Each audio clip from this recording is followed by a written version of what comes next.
जय हिंद साथियों। जो हमारी फिजिक्स न्यूमेरिकल की सीरीज चल रही है उसमें हम गुरुत्वाकर्षण पर आधारित क्वेश्चन कर रहे थे। जिन्होंने भी पिछली क्लासें नहीं देखी वो जाकर के जरूर देखें। तो हम शुरुआत करते हैं पहले क्वेश्चन से। काफी एक नंबर का क्वेश्चन है और ये उसी को बनेगा जिसने पहले इसकी प्रैक्टिस की होगी, नहीं तो आप एग्जाम में हमेशा इसको गलत करके आओगे। तो 80 मीटर ऊंचाई से एक गेंद गिराई जाती है, यानी कि एक 80 मीटर ऊंचाई है उससे गेंद गिर रही है। मतलब समझ रहे हो आप यहाँ से ये छोड़ दी जा रही का मतलब क्या, यू क्या होगा वहां पे जीरो होगा, यू क्या होगा जीरो होगा। समझ गए। और मैंने एक चीजें जरूर बताई, कोई भी चीज नीचे आती है तो इसमें क्या होता है, ये यू भी है तो नेगेटिव ही होगा, लेकिन वो क्या है जीरो है तो कोई फर्क नहीं पड़ता। अगर वी भी है तो नेगेटिव ही होगा और जी है तो वो तो नेगेटिव रहना ही है। ये चीज को बहुत अच्छे से गौर करना। हालांकि ऑप्शन प्लस में है लेकिन फिर भी ध्यान रखना। तो उसने बोला चौथे सेकंड में तय की गई दूरी। तो देखो हमको विस्थापन कितना दिया हुआ है, 80 मीटर दिया हुआ है। उसके बाद में जो है चौथे सेकंड, यानी कि टाइम हमें 4th सेकंड का निकालना है। और उसके बाद में जी कुछ नहीं दिया तो 10 मीटर पर सेकंड स्क्वायर हम ले लेंगे, कोई दिक्कत नहीं है। तो देखो इसको सॉल्व करना है तो हम क्या करते हैं, सबसे पहले एस बराबर U T plus half G T square ये लिया हमने। अब देखो u तो जीरो है तो ये पूरा जीरो हो गया भैया, अंडा हाफ जी, यानी गुरुत्वीय त्वरण का मान कितना है 10 ले लेते हैं। समय कितना ले लेते हैं 4 सेकंड, 4 सेकंड का स्क्वायर यानी कि 4 चौके 16। तो मैं यहाँ से काट दे रहा हूँ, काट देता हूँ तो देखो ये 16 बन रहा था, 16 का आधा 8 और 8 गुणा 10 मतलब कितना हो गया 80 मीटर। और आधे से ज़्यादा लोग इसको चिपका के और आगे बढ़ जाएंगे, जबकि यहाँ पे गलत कर दिया। क्योंकि पता है तुमको, उसने बोला चौथे सेकंड में तय की गई दूरी, यानी कि ये जो निकली ना ये तुम्हारे 4 सेकंड की निकाली है। तो एक काम करो, अब 3 सेकंड की और निकालो, फिर दोनों को घटाओ। तो देखो 3 सेकंड की निकालने के लिए मैं यही निकाल दे रहा हूँ। देखो हाफ ये तुरंत 10 मीटर प्रति सेकंड स्क्वायर, और उसके बाद में ये 4 की जगह 3 त्रिका 9 आएगा, ये 2 से कटेगा 5 बार, 5 नाम 45 मीटर ये आ गया। और इन दोनों का डिफरेंस ले लोगे तो कितना आएगा 35 मीटर हमारा आंसर होगा। समझ आया। अब देखो इसको एक और ट्रिक से कर लो, इतना लेंदी करने से अच्छा। लेकिन इसमें एक चीज जरूर ये ध्यान रखना कि हमको यहाँ पे जो 10 है ना 10 ये हमें माइनस में लेना है। ये चीज को बहुत अच्छे से ध्यान रखना भैया, है ना, माइनस में लेना है। लेकिन ये यहाँ पे जो v जो अपना निकल रहा है ना वो भी क्या निकलेगा, नेगेटिव निकलेगा। ये जो आपकी दूरी निकलेगी नेगेटिव निकलेगी, फिर लास्ट में जाके क्या होते हैं कट जाते हैं। मैंने यहाँ पे लिखा नहीं है बस, समझ गए, लेकिन लेना है। ये भी नेगेटिव में आएगा, ये भी नेगेटिव में आएगा, बाद में ये कट जाएंगे। तो देखो अब हम इसको डायरेक्ट समझते हैं कैसे कर सकते हैं। देखो ये s नेगेटिव ले लो आप, ये 0 हो गया, प्लस में हाफ g माइनस 10, कोई दिक्कत नहीं है। ये जो समय ले रहे हो ना तो समय में क्या है चौथे सेकंड का निकालना है। तो तुम एक काम करो ना, 4 सेकंड का निकाल लो पहले और फिर उसमें से 3 सेकंड का घटा दो, तो तुमको मिल जाएगा चौथे सेकंड में कितना कवर करा। तो सिंपल है, 4 चौके 16 माइनस 3 त्रिका 9, दोनों को घटा लोगे कितना आ जाएगा यहाँ से 7, और इसको 2 से काटोगे 5 बार और ये घट के 7, तो सतह पर ना 35 मीटर माइनस का आंसर। और यहाँ पे एस भी माइनस में कट जाएगा, कितना आंसर आ गया 35 मीटर। तो आई होप बहुत अच्छे से समझ में आ गया होगा और इसको रिवाइज कर लेना, बहुत अच्छा क्वेश्चन है। अगला क्वेश्चन है, यदि एक गेंद को 40 मीटर प्रति सेकंड के वेग के साथ ऊपर की ओर फेंका जाता है तो 6 सेकंड के बाद उसमें विस्थापन कितना होगा। देखो मैंने आपको इसके पहले बताया था कि आप ऑप्शन में यूनिट देख करके भी आंसर निकाल सकते हो। जैसे कि आप बोलोगे कि ऑप्शन मीटर में है और जो है हमको 40 मीटर प्रति सेकंड दिया हुआ है और उसमें अगर हम 6 सेकंड से गुणा कर दे, सेकंड से सेकंड कट जाएगा, आंसर मीटर में आ रहा, तो ये हो गया। जबकि ऐसा नहीं करना है। क्यों नहीं करना है, क्योंकि भैया ये चैप्टर चल रहा है ग्रेविटी वाला, और ग्रेविटी का मतलब समझते हो, उसकी वैल्यू होती है या तो 10 मीटर पर सेकंड या 9.8 मीटर पर सेकंड। तो वो तो आपने यूज नहीं करी ना, पिंड को आप ऊपर भी फेंक रहे हो और वो यूज नहीं कर रहे हो, तो आंसर कैसे सही होगा। तो इस केस में कभी भी ग्रेविटी जहां पे दी हो ना वहां पे ये हिसाब आपको नहीं लगाना है। अब देखो विस्थापन निकालना है आपको, तो एस बराबर क्या होता है U T plus half G T square, half G T square. देखो आप उसको क्या कर रहे हो, फेंक रहे हो ऊपर, मतलब विस्थापन भी पॉजिटिव होगा, ये आपका पॉजिटिव ही होगा। उसके बाद में जो है कितने वेग से फेंक रहे हो आप उसको, 40 मीटर प्रति सेकंड के वेग के साथ ऊपर फेंका जा रहा है। ठीक है भैया, 40 मीटर प्रति सेकंड के वेग के साथ आपने ऊपर फेंका, कितने समय के लिए 6 सेकंड के लिए। हाँ भैया ठीक है। फिर हाफ, उसके बाद में यहाँ पे ग्रेविटी कितनी लगा लो आप, 10 ले लो, कोई दिक्कत नहीं है ना। और समय का स्क्वायर कितना हो गया आपका 6 × 36 हो गया यहाँ पे, कोई दिक्कत इतने में ये कट गया कितनी बार, 18 बार। लेकिन यहाँ पे जी हमको नेगेटिव लेना, ये अपने खोपड़ी में ध्यान रखना, ठीक है। तो ये हो गया कितना, माइनस का 180। और ये जो u था वो तो ऊपर जा रहा था, तो ये तो पॉजिटिव रहेगा, कोई दिक्कत नहीं है। और ये कितना हो गया आपका, 6 चौके 24 यानी 240। अब इन दोनों का अंतर ले लो, कितना आएगा, 60 मीटर हमारा क्या आएगा, आंसर आएगा। समझ में आ गया होगा, कोई दिक्कत नहीं है, इजी क्वेश्चन है। बस आपको क्या तरीका पता होना चाहिए कि हाँ ऐसे ऐसे करना है। आप तो एक ही चीज़ अपनी खोपड़ी में बिठा लो। बार बार मैं बता रहा हूँ आपको कि कोई चीज़ अगर ऊपर जा रही है, जैसे कि v और u होता है ऊपर पॉजिटिव, और s भी क्या होता है, ऊपर पॉजिटिव, g दोनों तरफ नेगेटिव लेना है आपको, और ये नीचे तरफ नेगेटिव होंगे। बस इतना ही दिमाग में रखना है और ऐसे करना है। और ऑप्शन के हिसाब से इसमें मत खेलना। क्यों मत खेलना, क्योंकि इसमें जी आप इसमें जी का यूज़ नहीं करो। हाँ, जहाँ जी का यूज़ हो जाए ना, तो वहाँ आपका आंसर बिल्कुल सही होगा। अगला क्वेश्चन है, एक कार पर्वतीय मार्ग से फिसल कर नीचे गिरती है। तो सीधी बात है ना, अगर कोई पर्वतीय मार्ग है तो उससे अगर गिर के फिसल रही है ना, तो यानी कि उसका प्रारंभिक वेग 0 होगा। ये हमेशा ध्यान रखना, क्योंकि वो एक टॉप से गिर रही है। फिर आगे बोला है, तथा जमीन तक पहुंचने में उसको 0.7 सेकंड का समय लगता है। यानी टाइम कितना दिया हो, 0.7 सेकंड दिया हुआ है। और जी दिया हुआ 10 मीटर पर सेकंड। तो भूमि पर टकराने के दौरान इसकी गति क्या होगी। ये नहीं कि ये किसका मान पूछ रहा है, वी का मान पूछ रहा है। टकराने के तुरंत पहले, जस्ट पहले क्या वेग होगा, तो ये अपन से पूछ रहा है। तो देखो इसको कैसे सॉल्व करना भाई, ये v बराबर u तो 0 हो गया, और देखो v जो है ऊपर से क्या आ रही, नीचे आ रही, मतलब नेगेटिव लेना पड़ेगा। ये चीज को बहुत अच्छे से ध्यान रखना। प्लस में हाफ gt, सॉरी हाफ वाला नहीं है, तो v बराबर u प्लस 80 ना, तो a तुरंत कितना होगा, -10 मीटर पर सेकेंड स्क्वायर इंटू में समय कितना था, 0.7 था। तो ये कितना होगा, यहाँ से 7 आ गया, और ये माइनस, इसका माइनस है, इसमें भी माइनस रहेगा, कट जाएगा। तो 7 क्या आ गया, मीटर प्रति सेकेंड में क्या हो गया, हमारा आंसर हो गया। अच्छा देखो, जहाँ पे जी का यूज़ हो जाए ना, वहाँ पे आप अगर सीधा गुणा भी कर रहे हो तो आंसर आ जाएगा। जैसे कि आपको जी का मान दिया था 10, और यहाँ पे समय कितना था, ये 0.7 सेकेंड में था, और ये किस में था, मीटर प्रति सेकेंड स्क्वायर में, ठीक है। तो यहाँ से ये कट रहा था, ये सेकंड कट रहा था, तो मीटर प्रति सेकंड में आंसर आ रहा था। देखो अभी जाएगा, लेकिन इसमें क्या था, जी यूज़ हो गया ना, और पहले वाले में क्या था, जी यूज़ नहीं हो रहा था। तो समझ में आ गया। अगला क्वेश्चन है, एक ट्रक किनारे से फिसल कर, वही बात है, किनारे से फिसल के जमीन पे गिर रहा है। तो किनारे से फिसल रहा है मतलब क्या है, u बराबर क्या होगा, 0 होगा। जमीन पे कितने सेकंड में पहुंच रहा है, 0.8 सेकंड में पहुंच रहा है, गिर जाता है। किनारा जमीन से कितना ऊंचा है, यानी कि वो विस्थापन हमसे पूछ रहा है, डिस्प्लेसमेंट पूछ रहा है। अब क्या करना है, सिंपल चीज़ है, जी तो हमें वही ले लेना भैया, 10 मीटर पर सेकंड स्क्वायर, कोई दिक्कत नहीं है। तो देखो s बराबर, और नीचे जा रहा है तो ये नेगेटिव होगा, s बराबर ut plus half gt square.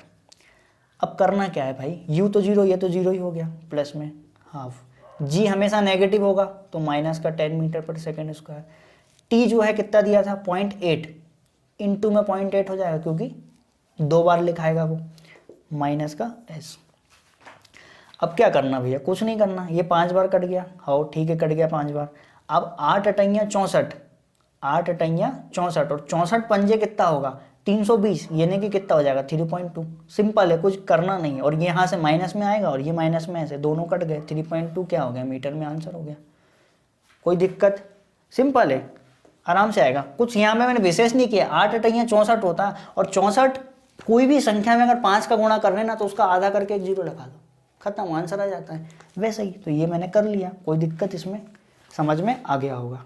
अब अगला क्वेश्चन है, 20 मीटर ऊंचे टावर के शीर्ष पे खड़ा एक लड़का पत्थर फेंकता है। सीधी बात है, अगर ऊपर से पत्थर फेंक रहा है तो प्रारंभिक वेग इसका 0 होगा, और g का मान दिया हुआ ना 10 मीटर पर सेकेंड स्क्वायर, कोई दिक्कत यहाँ से नहीं। जिस वेग के साथ पत्थर जमीन पे हिट करता वो निकालना है। और इन्होंने शुरू में क्या दिया था हमको, ये दिया था विस्थापन डिस्प्लेसमेंट। तो देखो अब एक बात बताओ, पहले सूत्र में v भी आता है और t भी आता है, और समय हमको दिया नहीं, मतलब गति का पहला सूत्र यहाँ नहीं लगेगा।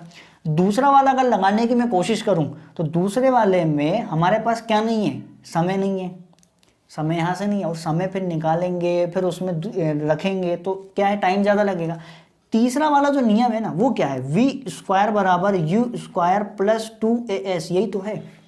अब देखो ये फॉर्मूला, अब इसमें पुट करो तो देखो v नेगेटिव रहेगा, क्योंकि वस्तु नीचे गिर रही है भाई, ऐसा पत्थर उसने यहीं से तो ढुलकाया ना नीचे, तो v क्या रहेगा नेगेटिव इसका स्क्वायर, और ये निकालना u तो 0 है ही है, नेगेटिव पॉजिटिव लेने से कोई मतलब नहीं है। 2 g का मान कितना होगा -10, विस्थापन कितना होगा, विस्थापन भी तो देखो ऊपर से नीचे आ रहा मतलब माइनस का ही 20 होगा। इतना समझ में आ गया। अब कुछ नहीं है, v स्क्वायर ये तो स्क्वायर हो जाएगा, और ये कितना हो गया 400 हो गया, और 400 का रूट निकालोगे तो कितना आएगा 20 मीटर प्रति सेकंड आंसर हो जाएगा। समझ में आ गया होगा। अगला क्वेश्चन है, एक ट्रक किनारे से फिसला। किनारे से फिसला मतलब ऊपर से फिसल रहा है, कोई किनारा है उससे फिसल रहा हो, नीचे आ रहा होगा, तो u बराबर क्या हो जाएगा भैया 0 हो जाएगा। फिर आगे बोल रहा है कि समय दिया हुआ है कितना 1.6 सेकेंड में जमीन पे गिरता है तो किनारा जमीन से कितना ऊंचा है। देखो s पूछ रहा है। अब देखो पहले नियम में अगर लगाऊं तो s नहीं है, समझ रहे, s नहीं है, और हमारे पास v भी नहीं है, v भी नहीं है हमारे पास, तो हम क्या दूसरे वाले नियम में रख देते, तीसरे वाले में तो सुबह से भी नहीं होना, तो s बराबर ut plus half gt square. अब क्या भैया नीचे आ रहा है तो s नेगेटिव होगा, u तो 0 हो गया, ये 0 हो गया, प्लस में हाफ g की वैल्यू कितनी दी हुई है वही 10 ले लो आप, कुछ नहीं तो समय कितना 1.6, तो 1.6 इंटू 1.6 कर लो इसको। अब क्या ही करना है यार, इसको काट लोगे 0.8 बार कटेगा, 16 अट्ठे 128 होता है आंसर, खत्म, कुछ करना ही नहीं है, सिंपल सा क्वेश्चन है, समझ आ गया होगा। अगला क्वेश्चन है, बेहतरीन क्वेश्चन है। एक वस्तु को ऊपर की ओर फेंका गया 14 मीटर प्रति सेकंड की चाल से, मतलब नीचे से ऊपर गई है, मतलब u का मान कितना दे दिया उन्होंने 14 मीटर प्रति सेकंड, ये पॉजिटिव रहेगा। फिर आगे बोल रहा है और वह 10 मीटर ऊंची उड़ी, मतलब कि विस्थापन कितना ले लिया उसने 10 मीटर ले लिया। ठीक है भैया, उच्चतम बिंदु तक पहुंचने के लिए वस्तु द्वारा लिए गए समय की गणना, मतलब t हमको निकालना हैगा। चलो भैया ठीक है। अब देखो g तो हमारे पास हो ही जाएगा 10 मीटर पर सेकंड, कोई दिक्कत यहाँ पे नहीं। अब हमको निकालना क्या है, हमको निकालना है समय। हो भैया ठीक है, समय निकालना है। और हाँ एक चीज, ऊपर तक गई होगी तो v हमारा 0 हो गया होगा। अब अगर मान के चलो हम पहले दूसरे नियम से करते, क्योंकि हमें विस्थापन दिया है और समय उसमें ही आता है, विस्थापन समय दोनों आता है, तो हम उससे करते हैं। तो देखो s बराबर ut plus half at square, मतलब gt स्क्वायर है ना। अब एक बात बताओ कि समय हमारे पास एक तो यहाँ नहीं है और दूसरा यहाँ नहीं है, अब हम g रख देंगे और s रख देंगे, लेकिन एक बात बताऊँ ना, समय का हिसाब निकालेंगे कैसे, हमसे निकलेगा नहीं, क्योंकि हम इतना दिमाग तेज थोड़ी ना कि ये वैल्यू में ऑप्शन उठा के यहाँ रख के देखें और फिर सॉल्व करें, नहीं। तो इसलिए हम जाएंगे पहले वाले नियम पे। पहला वाला नियम क्या है, v बराबर u प्लस gt हो गया है इसके हिसाब से। अब सिंपल है ना यार, देखो ये लास्ट तो 0 हो ही गया था, u कितना दिया है 14 मीटर प्रति सेकेंड, 14 लिख दो सीधा है ना, प्लस में g वही माइनस का 10, दोनों तरफ वो तो 10 माइनस ही लेना रहता, समय जो है हमको निकालना है। अब क्या ही बचा इसमें यार, 14 इधर आएगा, माइनस का 14 हो गया, बराबर में माइनस का 10t, माइनस से माइनस कट जाएगा 1.4, ये वाला आंसर, खत्म कहानी। कुछ ज़्यादा मगजमारी नहीं करना है, तो कुछ इस प्रकार भी क्वेश्चनों को करना है, नहीं तो हमसे क्या है, हम एक पे फंस गए तो हम उसको कर ही नहीं रहे। भाई मान के चलो दिमाग में पहले क्लिक यही होगा, पहले यही वाला क्लिक होगा, क्योंकि विस्थापन उसमें दिया हुआ है, समझ लो। तो अब इस फॉर्मूले से निकालो, क्योंकि हमको ये भी तो दिया है कि उच्चतम बिंदु पर पहुंच गया, मतलब v 0 हो गया होगा। हर प्रकार से दिमाग चलाना पड़ेगा, समझ में आया? तो ठीक है भैया, ये समझ में आ गया होगा। अगला क्वेश्चन, स्वतंत्र रूप से किसी पिंड के गिरने पर 2 सेकंड में तय की जाने वाली दूरी हमें निकालना है। देखो इस क्वेश्चन से हमको एक छोटी सी चीज सीखने को मिलेगी, क्या कि ऑप्शन पर नजर मारना बहुत जरूरी है। देखो ऑप्शन कैसे दिए हैं दशमलव में, चलो अभी आगे बताता हूँ क्या समझने वाली बात है। हमको फॉर्मूला वही लगाना पड़ेगा, s बराबर ut plus half gt square वाला। अब देखो स्वतंत्र रूप से गिर रही है, मतलब u तो क्या होगा 0 होगा, u 0 होगा। अब s नेगेटिव होगा, चलो ठीक है, s तो हमें निकालना ही है भैया, ये 0 हो गया, प्लस में हाफ g का मान हम कुछ नहीं दिया तो हम 10 लेते हैं, है ना, और t समय का स्क्वायर मतलब कितना हुआ है, यहाँ पे समय दिया है 2, मतलब 2 दूनी 4, कट गया 2, कितना आया 20, माइनस का 20, एस माइनस, तो 20 मीटर हो गया। अभी 20 मीटर आया, ऑप्शन में नहीं है, तो ऑप्शन में 20 मीटर नहीं है, तो हम इसको लगा सकते हैं। कौन सा वाला 19.6 वाला, क्यों लगा सकते हैं, क्योंकि देखो उसने हमें क्वेश्चन में मेंशन किया था क्या, ये जी का मान मेंशन किया था क्या, नहीं किया था। तो कभी भी अगर जी का मान नहीं दे रहा है तो एक बार ऑप्शन पे नज़र मार लिया करो, ये सब दशमलव में चल रहे हैं, दशमलव में चल रहे हैं मतलब वैल्यू कैसी हुई होगी, 9.8 रखी होगी, यहाँ पे 9.8 रखी होगी, 9.8 का दुगना करोगे ना तो 19 पॉइंट कितना आएगा 6 मीटर। समझ आया? वैसे तो इससे भी हो रहा है क्योंकि ऑप्शन बहुत दूर दूर है, लेकिन मैं बता रहा हूँ आपको कि ऑप्शन पर नज़र मार करके भी यहाँ पे वैल्यू आप अपने हिसाब से रख सकते हो। वैसे देखो बहुत सारे क्वेश्चन में वैल्यू नहीं देता है पर 10 से हो जाते हैं, 10 से हो जाते हैं, लेकिन बाई चांस नहीं हो रहा है तो फिर 9.8 आपको लेना पड़ेगा। अगला क्वेश्चन है और बेहतरीन क्वेश्चन है। एक गोले को 196 मीटर प्रति सेकंड के वेग से सीधे ऊपर की ओर दागा जाता है, मतलब नीचे से ऊपर दाग रहे हैं, मतलब कि u बराबर कितना होगा, u का मान होगा 196 मीटर पर सेकंड। ठीक है भैया, बंदूक की गोली कितनी अधिकतम ऊंचाई प्राप्त करेगी, ये क्वेश्चन मार्क है और g का मान उन्होंने 9.8 मीटर पर सेकंड रख के दिया है। अब देखो भैया, अगर यदि मैं इसको दूसरे नियम में रख दूं, दूसरे नियम में अगर मैं रख दूंगा तो मेरे पास t नहीं है और s भी नहीं है, मतलब यहाँ से नहीं हो पाएगा, तो पहले नियम में तो होना नहीं है। अब रहा खुरा कौन सा नियम, तीसरा वाला, तो v स्क्वायर बराबर u स्क्वायर प्लस 2as से ये हो जाएगा। देखो नीचे से ऊपर जा रहा है मतलब कोई दिक्कत नहीं, पॉजिटिव ही रहेगा, और v एक बात बताओ ना, लास्ट में जाके तो जीरो हो जाएगा, तो ये तो जीरो हो गया भाई, v लास्ट में जाकर जीरो हो जाएगा, नीचे से फेंका ऊपर तक जीरो। u कितना दिया 196 मीटर में, है ना, तो ये 196 प्लस में 2, a तुरंत कितना दिया 9.8 माइनस में रहेगा, और जो डिस्प्लेसमेंट है, डिस्प्लेसमेंट नीचे से ऊपर जा रहा तो पॉजिटिव ही रहेगा, और कितना रहेगा, डिस्प्लेसमेंट कितना दिया था ये तो निकालना है हमको, है ना, कोई दिक्कत नहीं है इसमें ना। अब देखो इसको हम इधर ले आते हैं तो ये हो गया 196 माइनस का इनटू में 196 और अपॉन में अब यहाँ से सीधा ले लेते हैं ना, विस्थापन, ये दोनों को नीचे ले आओ तो माइनस का 9.8 और इनटू में क्या होगा 2, इससे इसको काट दो, एक जीरो इसका लगा दो, और ये दुगना ही कितना होता है 196 कट गया, आंसर कितना आ गया 196, ये वाला 1960 मीटर। समझ में आ गया होगा। अगला क्वेश्चन है, एक कार एक बहिर्गत भाग से गिरती है और 0.9 सेकंड में भूमि पर आ जाती है ना, और जी का मान इतना दे। देखो भैया क्वेश्चन सड़ा है, बिल्कुल आप कर लेना, कोई दिक्कत इसमें नहीं है। अगला क्वेश्चन, जब एक उपग्रह पृथ्वी के चारों ओर 40,000 किलोमीटर की त्रिज्या के गृहपथ पे घूमता है तो गुरुत्वाकर्षण बल द्वारा किए गए कार्य की गणना। वही बात है, वो घूम गया ना भैया, वो घूम गया ना, एक पॉइंट से शुरू हुआ घूम के वापस वहीं आ गया, तो किया गया कार्य क्या होगा, शून्य होगा। सिंपल क्वेश्चन था। तो ठीक है भैया, ये पूरे जो गुरुत्वाकर्षण से संबंधित जितने क्वेश्चन थे मैंने सभी करा दिए। 2-4-5 क्वेश्चन हैं ऐसे जो बिल्कुल उलझुल टाइप के हैं, तो उनको हम मिक्स सीरीज जब पढ़ेंगे ना तो उसमें मैं करा दूंगा, जब क्वेश्चन मिक्स में कराऊंगा तब। ठीक है, तो ठीक है भैया, इस क्लास को इतना ही रखते हैं, तब तक के लिए हंसते रहिए, मुस्कुराते रहिए। जय हिंद।